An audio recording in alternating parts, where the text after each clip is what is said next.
ഇന്ന് പല സ്ത്രീകൾ അനുഭവിക്കുന്ന വല്ലാത്തൊരു വേദന ഉണ്ട്. അവളിൽ പല മാറ്റങ്ങളും കാണുന്ന സമയത്ത് എല്ലാവരും ചോദിക്കും, ഇവൾക്ക് എന്താ പറ്റിയത്, ഇവളിങ്ങനെയൊന്നും അല്ലായിരുന്നില്ല എന്നുള്ളത്. പക്ഷേ ഈ ഒരു പ്രശ്നം അവൾക്ക് തുറന്ന് പറയാൻ പറ്റാത്തൊരു കാര്യമാണ്. മറ്റൊന്നത് ഭർത്താവിൻ്റെ ബെഡ്റൂമിലെ അവഗണനയാണ്. കല്യാണം കഴിഞ്ഞ നാളുകളിലൊക്കെ ചെറിയ ചെറിയ കാര്യങ്ങൾ പോലും മണിക്കൂറുകളെടുത്ത് സംസാരിച്ചിരുന്ന അവർ തമ്മിൽ പിന്നീട് ഒന്നും മിണ്ടാതായി സൈലൻ്റായി.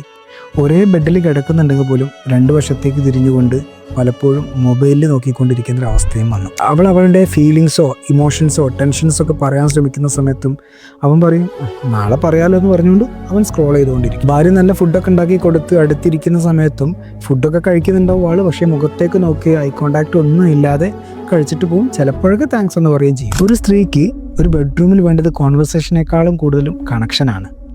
ഒന്ന് കെട്ടിപ്പിടിക്കുക, നീ എൻ്റെ മാത്രമാണ്, നീ എനിക്ക് വിലപ്പെട്ടവളാണെന്ന് അവളെ തോന്നിപ്പിക്കുക. ഇതൊക്കെ അവൾക്ക് ആവശ്യമാണ്. സുഖസൗകര്യങ്ങളുള്ള ഒരു വീടിനേക്കാൾ അവൾക്ക് ആവശ്യം സ്നേഹിക്കുന്നൊരു ഹൃദയമാണ്.